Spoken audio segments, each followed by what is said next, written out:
Welcome everybody to the Heart Coherence Collaborative. We are very excited today. We have RJ Spina with us. He has come before to a past group that I was with, and I remember after he spoke, everybody left there just blown away. And so we'd love to have you come back today, share your story, and just find out what's new, what's going on with you lately. Yeah, that sounds great, and it was a blast when we got together last time, and I'm more than happy to do it. And wherever you want me to pick up and start, I'm ready to roll. Yeah. So we have so many people that have never met you before. So if you could just start off by telling your story, because it's a pretty wild story. Sure, yeah. And I apologize to anyone who's heard this story before, because I've probably said it, but why don't we just start with the understanding that as a little kid, what we now call astral projecting and things like that, I was constantly leaving my body as a little kid. And my earliest memories are actually of me being on the ceiling and then being on the roof. And in the beginning, when I would do this, and I was literally a little kid, I thought I was confined to my parents' house. I didn't know any better, but I realized actually pretty quick that if I just had intention to go somewhere, that my intention would actually take me. Once you really are, your sentience is out of the body. Whatever your intention decides, you just go immediately. So it was normal for me, literally every day, multiple times a day, to explore what I now understand as different frequencies, parallel conditions, and dimensions. And I would do this as a little kid. I would interact with what we would call advanced beings. And I used to have, if that's not odd enough, I used to have a mantra, even as a little kid. When I would go travel, so to speak, I used to repeat this to myself over and over again. I retain all information and wisdom contained within this realm. And I used to just say that. Who knows where that mantra came from, but I used to say that.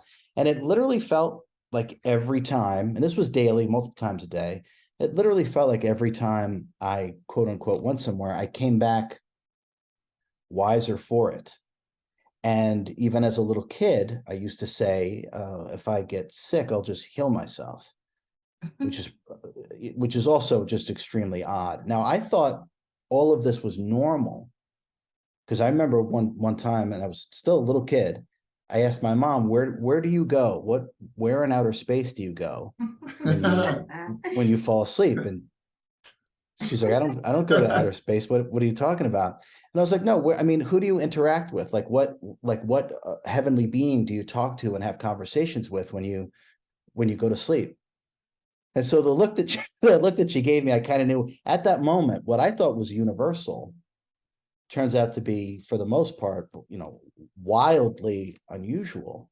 So I came into this incarnation very, very detached, which is part of why it was very easy, and still is very easy, for me to project my sentience or consciousness through various places within the multiverse and even outside of the multiverse. And there was always this deep, deep knowing, even as a kid, clairsentience, clairvoyance, claircognizance, precognition. I would always get intuitive insights into things that were going to happen. I felt like I was just working with a deep knowingness. I grew up with that going on. I kind of kept that really to myself for the most part. I had normal jobs growing up until maybe like the last job or two. It was a normal job, but we'll now fast forward about 40 years or so, 35, 40 years. And the last sort of normal job that I had, I would teach sales to these big corporations. Excuse me.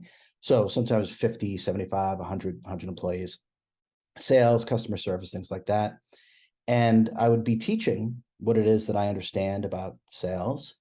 And the employees used to actually literally say, yes, master. Yes, sensei. Yes, master. And so I knew why they were doing it. It was out of affection and maybe respect, or whatever word you want to use in that direction. But I remember one time the CEO heard what was going on. He's like, RJ, why are they calling you master? You can't have people calling me master at work. It's like, I never asked anybody to call me anything other than RJ, buddy. I don't really care. Right. So he's like, you got to tell people to stop calling you that. So I said, oh, okay. So I sent out a company-wide email. Please, from now on, just call me RJ, Mr. Spina, buddy. Makes no difference to me. And then all these emails come back. Yes, sir. Yes, RJ, no problem. And then when I would see them in person 5 minutes later, yes, master. Yes, master. So I think what was really happening was that the real me, being unusual, the real me was bleeding through, even doing an ordinary job.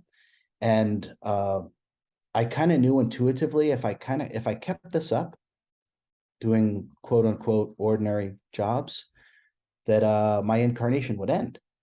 I could feel it. And I remember saying to my partner, I said, if I keep pretending to just be this RJ guy, I'm going to die, and I'm going to die pretty soon. I can tell. And shortly thereafter, I became incredibly sick.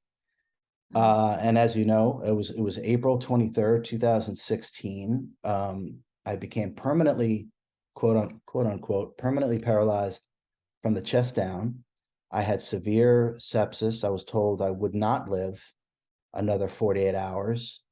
I was diagnosed with pancreatitis, thyroiditis, severe Hashimoto autoimmune disease, type 1 diabetes, retracted heart, and I suffer from autonomic dysreflexia. And paraplegics and quadriplegics that have any injury above T6, and the infection crushed my spine, essentially T7 and T8.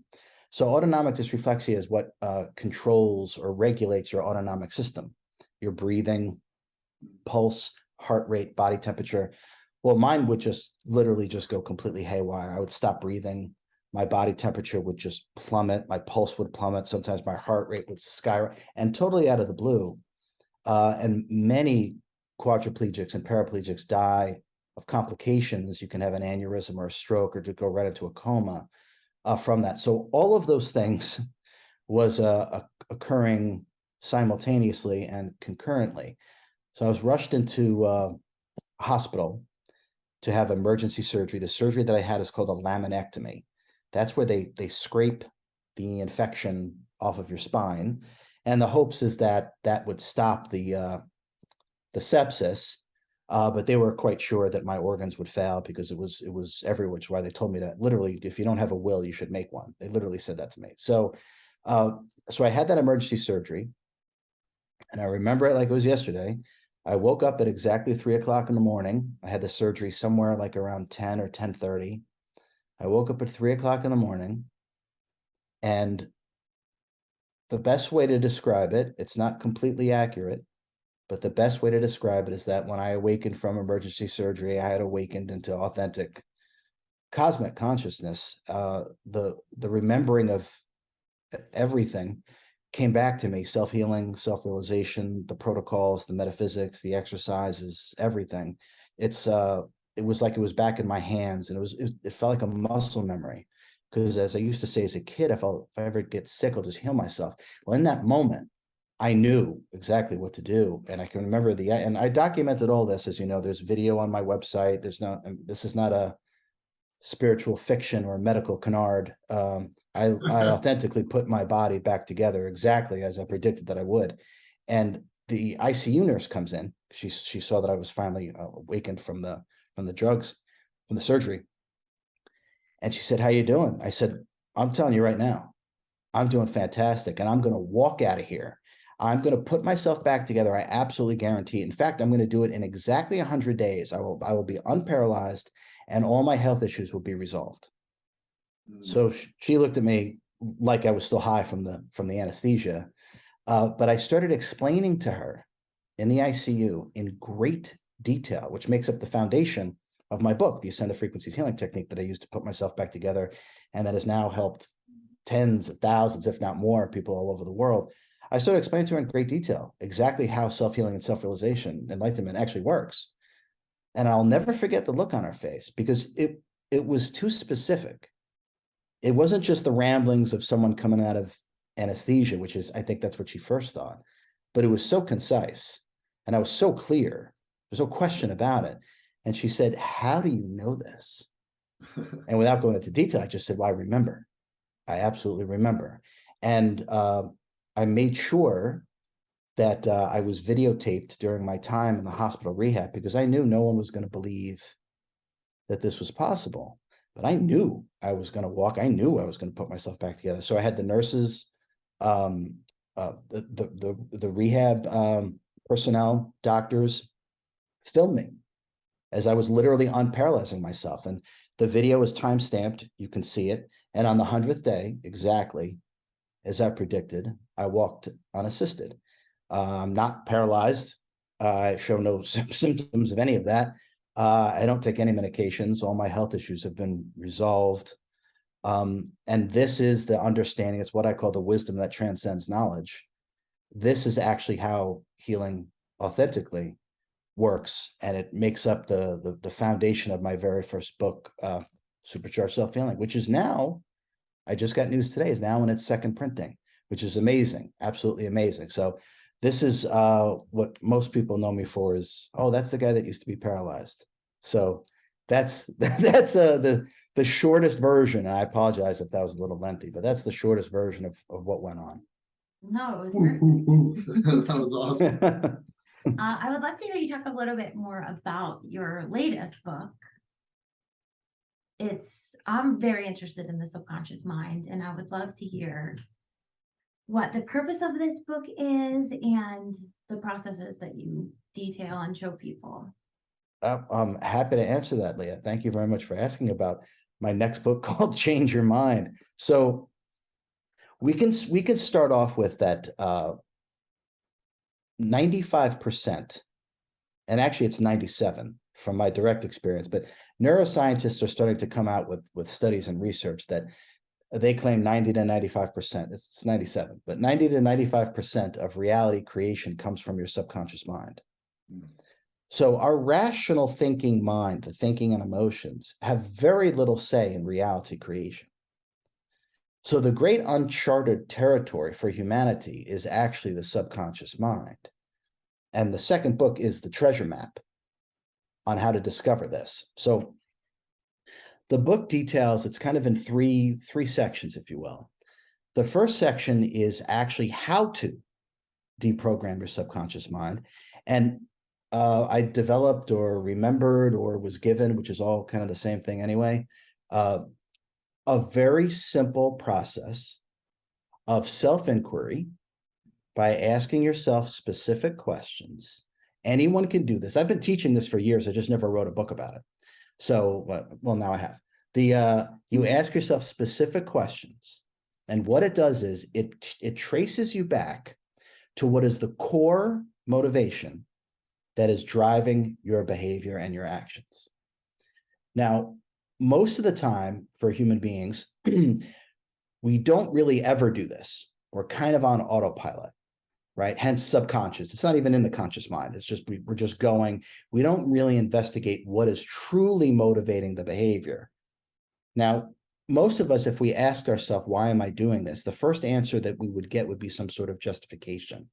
So I'll give you an example of, and this is what I did with myself many, many years ago. I can't really remember when this was. It was about 15 years ago. I took 2 weeks off of work. And because I'm out of my mind, instead of going on vacation, what I decided to do was deprogram my subconscious mind, because I kind of felt tangibly that RJ was driven by things that were not authentically me. And I could tell that, and it didn't feel right. It never felt right. So I was ready to do anything to awaken myself. So I decided that I would take 2 weeks off of work, and I would literally get a couple of notebooks and a pen. I got 3 notebooks and a pen. And I would write down everything that I'm doing, and I would question it until I understood the core motivation that was driving that behavior. Now, it is completely and utterly transformative like nothing else. So I'll give you an example of the very first thing that I did to deprogram my subconscious mind. So I went to bed that night, and I had said the next morning I'm going to start everything that I do. I'm going to write it down. I'm going to deconstruct it. I'm going to understand what makes RJ tick on the deepest levels, because I know it's not me and I can feel it. So I slept with my notebook. I really did. So I woke up in the morning, right? I had to go to the bathroom, right? So I grabbed my notebook, my pen, head into the bathroom, right?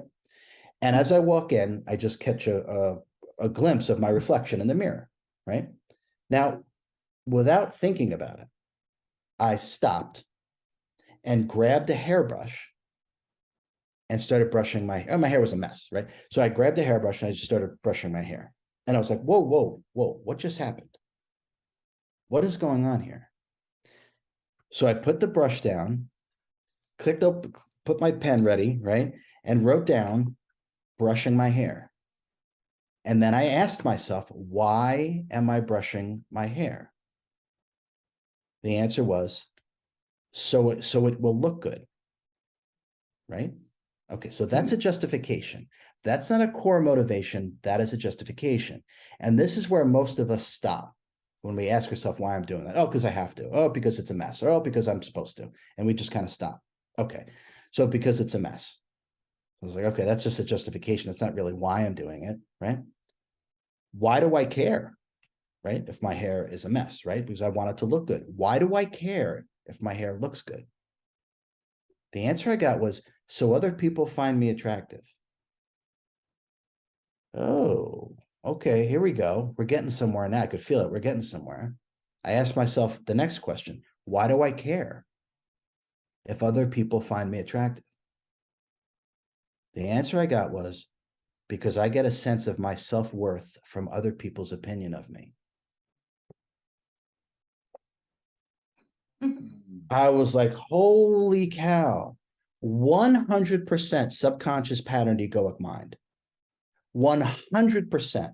I was doing that action at 4:30 in the morning, brushing my hair, because I get a sense of my own self-worth based upon other people's opinion of me. I knew that I was onto something as soon as that happened, because I literally felt like when you delete a program from your computer and all of a sudden the hard drive works a little faster, and all of a sudden it's a little more speedy, a little more bandwidth, works a little fast. As soon as I did that, I felt like I deleted a program. As soon as I got to the core motivation that I get a sense of my self-worth from other people's opinion of me. It's like a part of the subconscious program mind had been deleted. So I did that. I questioned everything that I did. And I mean, ruthless. I questioned everything and I was completely honest with myself. But it is such a simple process. You just keep asking, well, why do I think that? Or why do I feel that way? I found that you have to ask yourself about 5 times. The first couple of answers are justifications. Then when you get to the 3rd or 4th answer, you're starting to get to the programming. And then if you're courageous enough and dedicated enough, and you ask yourself one more time, why do I really feel that way? Or why do I really think that way? The program will reveal itself. Now, once the program is revealed, you see it in your conscious mind. We've now taken what's in the subconscious and brought it into the conscious mind. And once it's brought into the conscious mind, you can then delete that. Or you could decide, you know what? Now that I understand why I'm doing that, I don't have to do it for that reason, but I can brush my hair whenever I feel like it, not based upon getting a sense of myself from other people's opinion of me. Because since then, I've brushed my hair, right? This was years ago. Okay, but I don't brush my hair to get a sense of myself from other people's opinion of me. Wildly different. It's empowering beyond measure. And it's the simplest thing to deprogram your subconscious mind, is to question your every action as to why you're doing it. Why do I think that way? Why do I feel that way? And if you're courageous, you'll get the answer. Now that is how you deprogram your subconscious mind. It's very simple.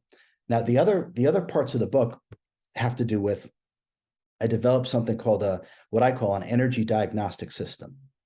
It's also very simple. It may sound like it's very, very simple, right? So most of us are not sure sometimes whether a person or a circumstance or an activity or a habit or an event is actually really good for us. Is this relationship really good for me? Is this job really good for me? Hanging out with my friends, is this really good for me? Okay, so in a very similar way, I developed a system that you just ask yourself a series of 5 questions. These are a little different questions, but you ask yourself a series of 5 questions. And based upon the answer, you give yourself a score, 0 through 5. Now, after you've tallied it up, these 5 questions, based upon your score, you're going to have a tangible, quantifiable result if this activity or person or endeavor is raising your frequency and empowering you and adding energy to your bank account, or it is lowering your frequency, disempowering you, and decreasing or debiting your energy bank account. Now, this is developed. I developed it for people, for relationships, people, circumstances and events, and activities, which is essentially everything that we do. Now, once you start to understand quantifiably whether this is actually raising your frequency and making you, now you don't have to doubt or wonder, is this really good for me? You're going to have a very simple, powerful tool to measure, okay, you know what? Now I really know this job is not really good for me, or this interaction with my ex-boyfriend or whatever. I should stop doing this. Or the other end of the spectrum, you know what? This is completely empowering. I am uplifted and I feel energized every time I interact with this person, or every time I do this activity, or whatever it is. So now it's quantifiable. You see it. So you can't lie to yourself or fool yourself anymore and just kind of keep going and be like, well, maybe it's not good for me, but well, whatever. Right? Now you know. Now the third part of the book has to do with how to incorporate the tangible qualities of what I call as the true self, or the I am, or the sentience, what you really are, not your programmed subconscious mind and your human character. So I list in the book the tangible qualities that are universal for all indirect fractals of God, if you will, what we are. And then there's a way in which you can incorporate these aspects of yourself into your daily activities. So in other words, not only have you now aligned yourself to your true self, you're now going to be able to be your true self and express your true self. And it gives examples and exercises that you can do to incorporate the true self into every facet of your life, and thus leaving behind all the limitations, all the doubts, all the frailties of the subconscious pattern egoic mind. And this allows the superhuman to now take control of the incarnation. So change your mind, from my perspective, picks up exactly where supercharged self-healing left off from a, dare I say, an enlightened state of metaphysical teachings. And this now does it in terms of deprogramming your subconscious mind, rewiring your brain, and balancing your energy bank account so you can literally lead the most productive and joyous life possible. So that is, I said a lot there. So that is Change Your Mind. It's available to pre-order on Amazon. And I narrated it. In fact, I just got back from New York City about 2 weeks ago, so I'm really happy about that. I'll be forever narrating my works, so I'm very happy about that. But the book is going to change people's lives in a radical way. And I think the most interesting thing about it is that it's incredibly simple, but inherent in simplicity is a power and an elegance. And when you start working with these teachings, it's tangible immediately. And the people that I've taught this, they swear, it's like they say, I'm like literally a different person. I've never felt like this before in my life, this light, this free, this powerful, this happy, because all those low frequency programs that are driven into us, brainwashed, our conditioned mind are deleted. And now the exercise and the protocols to incorporate the real you, expressing the real you and being the real you. And I really feel that the subconscious mind, as I said before, is really the true uncharted territory for humanity. It's not space. It's the mind. It's the mind. And Change Your Mind is the treasure map for the mind.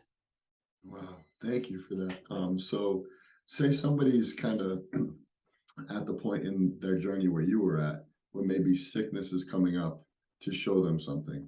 Which book of yours should they read first? And what is, talk about your first book a little bit more and what people would get out of that. Yeah, the first book, it's a great question. The first book, Supercharged Self-Healing, the subtitle is A Revolutionary Guide to Access Higher States of Consciousness That Rejuvenate and Repair. That's a fancy way of saying meditation. So, right? Okay. So But it is some unique meditations, and it's ways that we can actually go up in frequency and not just meditate to calm the mind, but literally go up in frequency. And as we go up in frequency, we're working with more of the templates of form and function.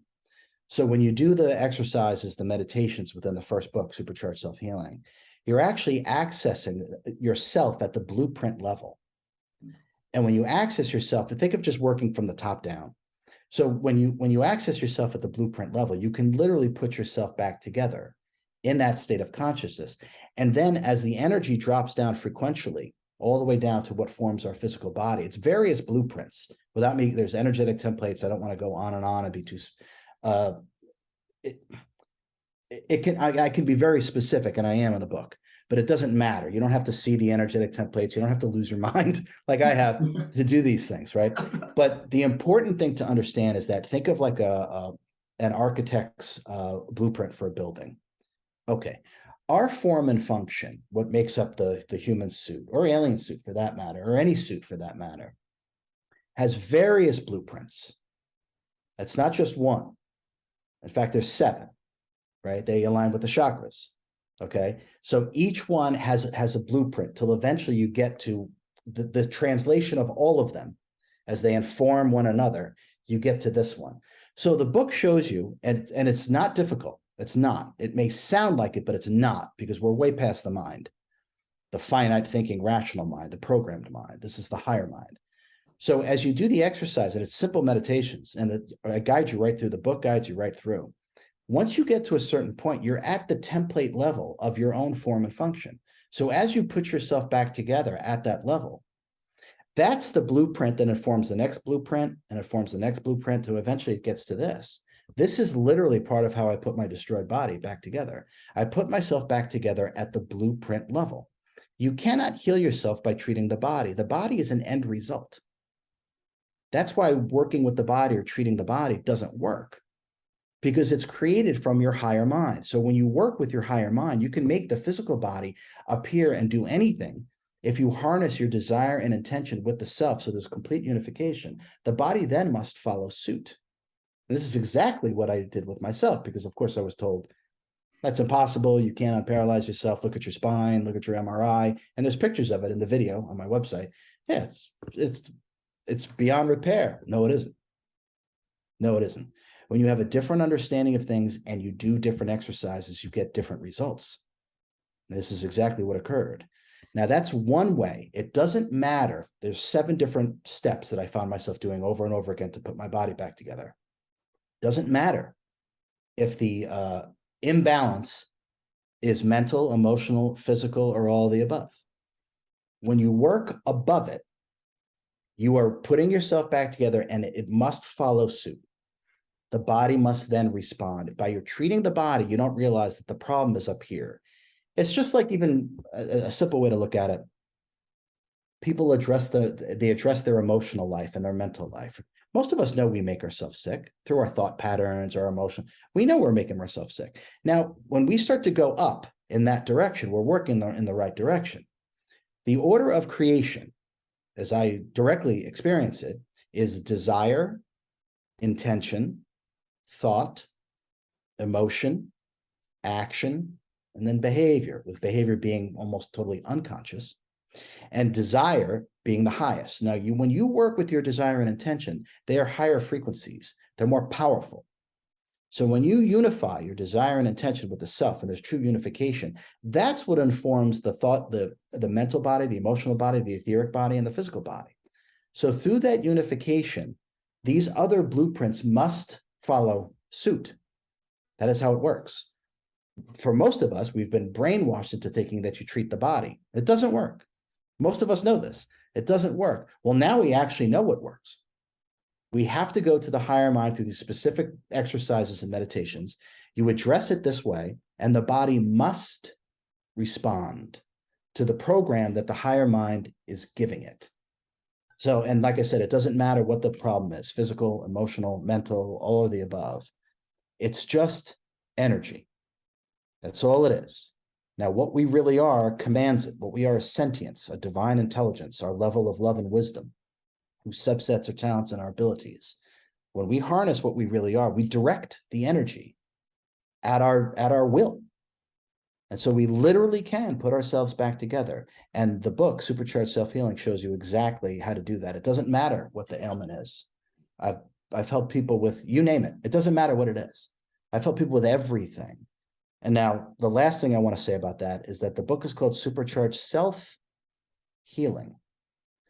All healing is self-healing. Let me say that again. All healing is self-healing. Nobody heals anybody else. And lots of people like to give me credit for doing energy work and this. That's fine. That's not what really happened. You know, did I move energy and do all this? Yes. Okay. But what happens is you have to reclaim yourself. I'm just a permission slip. Acupuncture is a permission slip. Having green veggies is a permission slip. I don't care what it is. It's a permission slip. You give yourself permission to self-heal. The placebo effect is scientific proof that we heal ourselves, right? It's a sugar pill, right? All of a sudden you're better. So what's really happening there? Okay, it's just what I said. Now, from the unawakened mind, we call this belief, healing through belief. It is not. It is not. And I'll explain what a belief is in a second from a metaphysical perspective.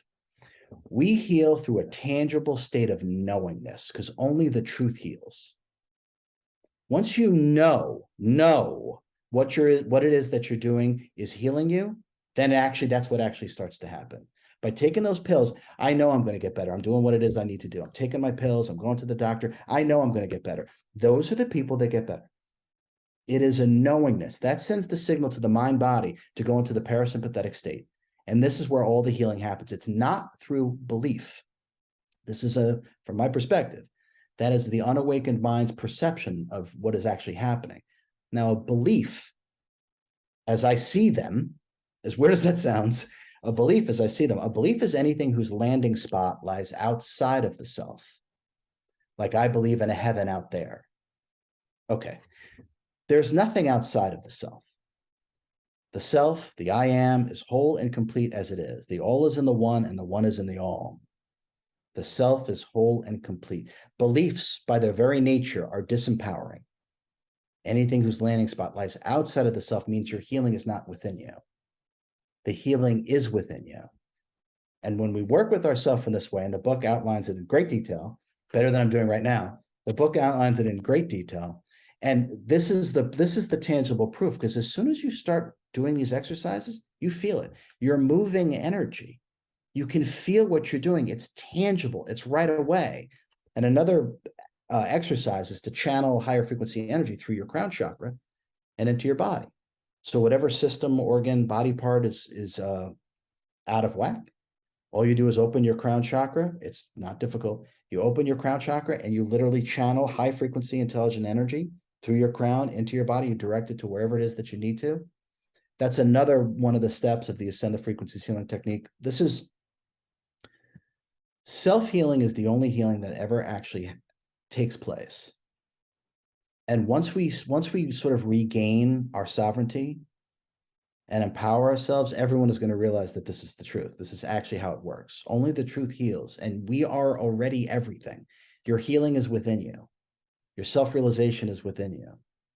Every manifestation of every goal that you've ever desired is already within you. Where else can it be? Right? So Toledo, where else is it? Right? So when we work with ourselves in this way, when we transcend the lower consciousness or the rational thinking mind, and we're working with the higher mind has no limitations. None. They don't exist. There are no barriers and there's no restrictions to anything. It's all one thing. So when you work with yourself in this way, the impossible is absolutely possible. And me putting my destroyed body back together is everyone else's permission slip to do the impossible for themselves. Now they know how to do it. This isn't hopium, worthless. This is the tangible higher consciousness instructions of how self-healing and self-realization actually works. So if anyone is struggling in any way, it doesn't matter what it is, anxiety, depression, cancer, it doesn't matter what it is. Work with yourself in this way and put yourself back together as you deem fit. It's your birthright and it's your destiny. And we're reclaiming this right now.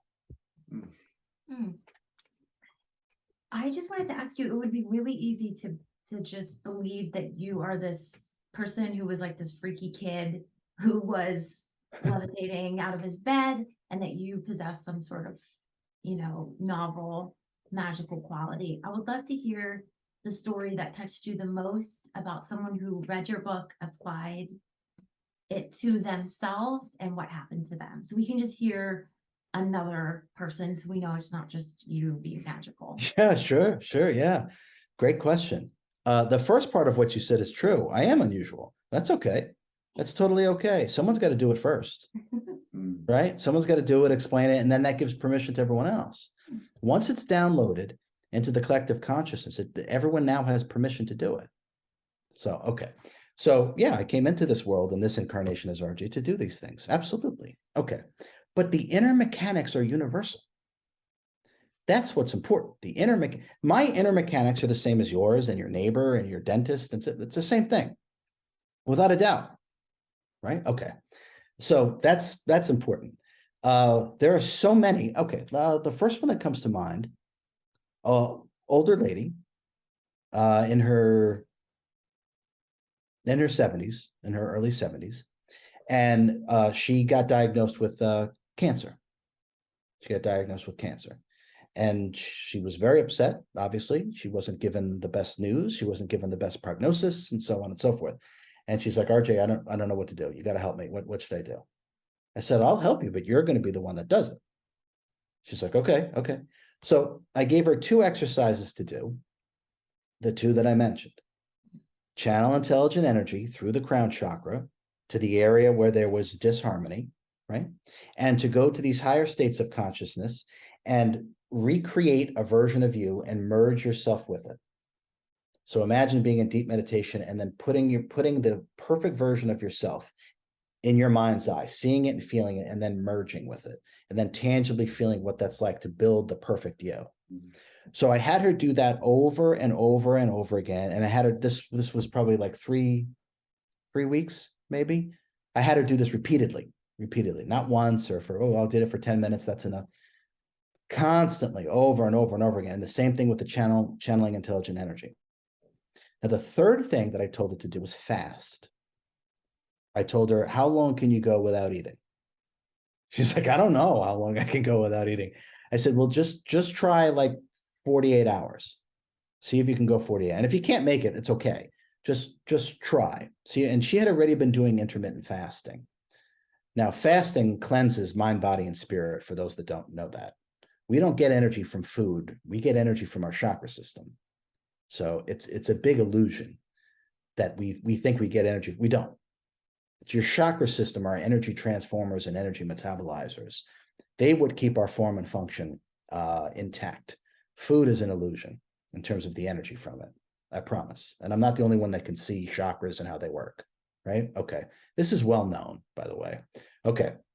So I had her do those 2 things over and over again for about 3 weeks.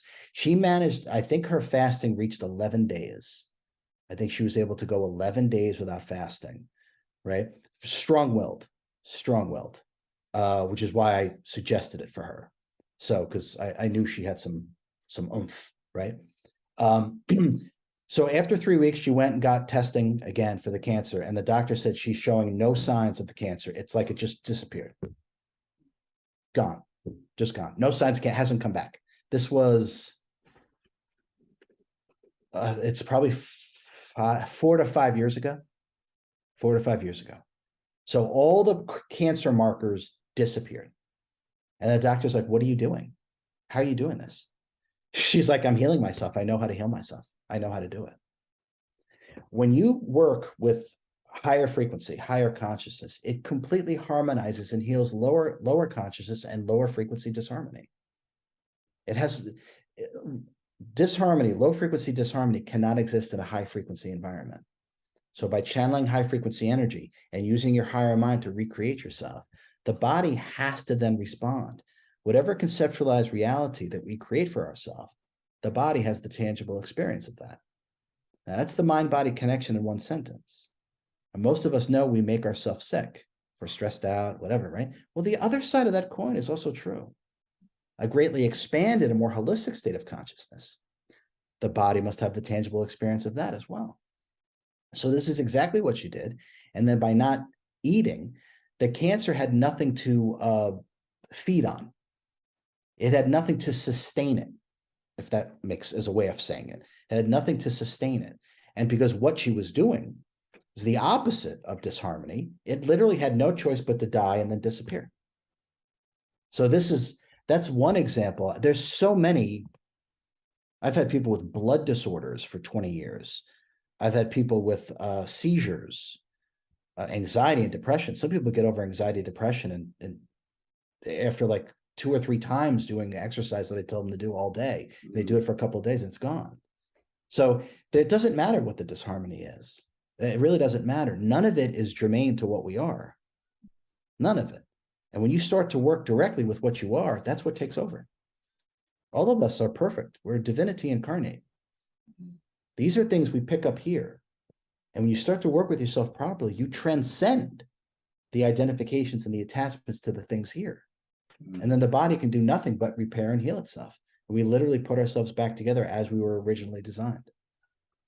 Thank you so much, RJ. This has been a fascinating conversation. And the last thing I would just love to ask is, you talked about both your books, which I'm going to dive back into because this was just mind blowing. But you also have schooling that you'll take people through this type of stuff. Could you talk about how our followers could get in touch with you, and then kind of like the workshops you offer?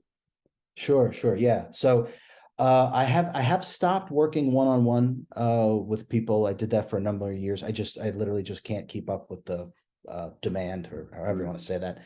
So what I do now is I offer courses and classes. And what I've been doing lately is what I call 6-week total transformation. So over the last really 7 years that I've been working with people directly as RJ, I took the top 6 things that humanity is struggling with, things like trauma, anxiety and depression, narcissism. So I took a whole bunch of things that nearly all of us are suffering from, if not one, multiple of these top 6 things. So what I did was I am offering a completely different understanding of what these things are. And along with this completely different understanding, I offer the remedy to all of these things. And so the success that we're having with the 6-week total transformation course, so you just go to the website, ascendthefrequencies.com. It's the very top banner, and it says join the waitlist for RJ's next 6-week total transformation course. This is probably the best way as an introduction, if you will, to my teachings, my work, or whatever. And it's taught over 6 weeks, once a week for an hour to an hour and a half. It's a big group of us. I go on and on and on, as I'm doing right now, but there's lots of interaction with people, and they start to understand what it is that's going on in terms of these different things. They see it differently, and I give them exercises, protocols, and meditations to work with. And all of a sudden there's radical transformation, which hence total transformation course. Mm-hmm. So that's at ascendthefrequencies.com. It's right at the top banner. I can't suggest it strongly enough to sign up for this and take this course. The other course, of course, is the Supercharged Self-Healing online course and mobile app. I'm just now adding about 10 new modules that were not in the book. That is about to be added in there. There were things that they said you can't put that in there. That's a whole nother conversation we could have some other time. But there's a bunch of things that say, RJ, you can't say that. I'm like, well, it's true though. Yeah, but you can't say that. So anyway, so there's about 10 new modules that are going to be added to the Supercharged Self-Healing online course and mobile app. And it's my understanding that this online course and mobile app is the most comprehensive guide on healing that exists. So, and once a month, every month, I do a live Q&A for all the people that have enrolled into the course and the mobile app. So for about 60 to 90 minutes, once a month, I answer everyone's questions. People email them, or they put them in the chat right there. And I discuss things like I was just saying that they wouldn't let me put in the book, or new things that I've found that are working for people that have, let's say, what's called Lyme disease. Here's what I've been doing with people that have suffered with that, and this is what's working for them. So that's once a month, and that's ongoing. I'm going to do that till I leave my body. So Supercharged Self-Healing, the online course and mobile app, is life-changing for people. It's absolutely life-changing. Something else that I'm doing, I feel like I'm plugging myself, but you asked, Kyle. So yeah, right. Okay. The other thing, the part of my work, what I've noticed the last couple of years, obviously a lot of work with self-healing, a lot of work with what enlightenment and self-mastery really is. So I taught a course on self-mastery. I have the recordings, about 30 hours of teachings that humanity is unaware of. So I may turn that into something that everyone can purchase.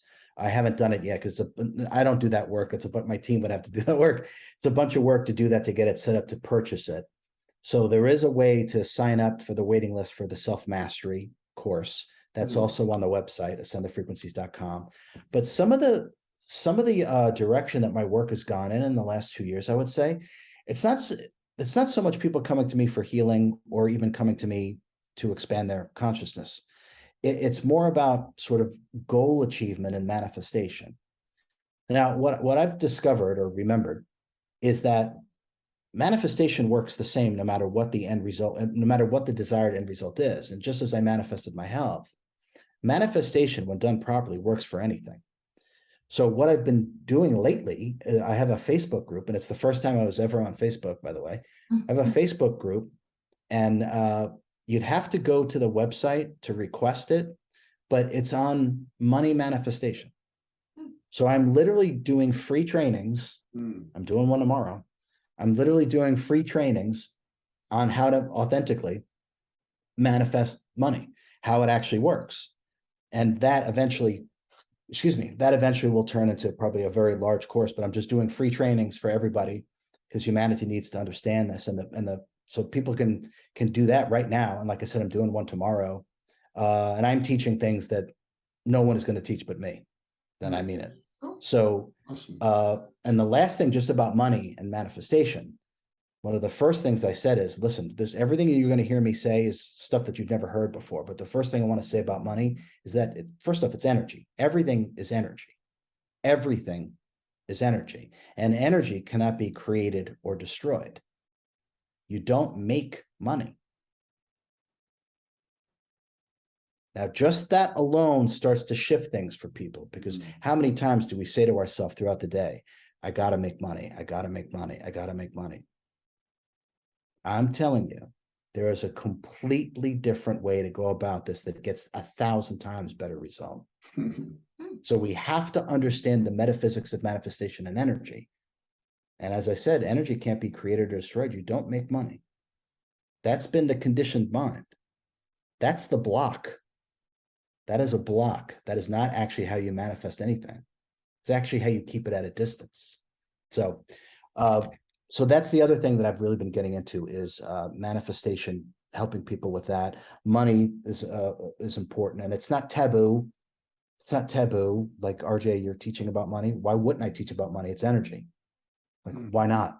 Like, well, you're blah, blah, blah. You shouldn't be. Nonsense. Nonsense. Being able to manifest at a high level is an aspect of self-mastery. And it doesn't matter what the manifestation is in regards to, as I said, and everything is energy anyway. So I see this as just an aspect of self-mastery.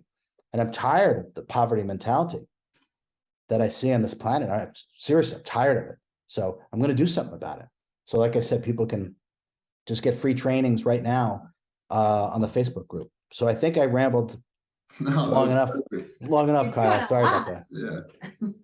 Thank you so much, RJ. Yes, thank you so much. Thank you, everyone, most for welcome. joining us. This was incredible. We're sending You're off most everybody. welcome. Thank you so much. Thank you for having me. I look forward to seeing you guys again soon.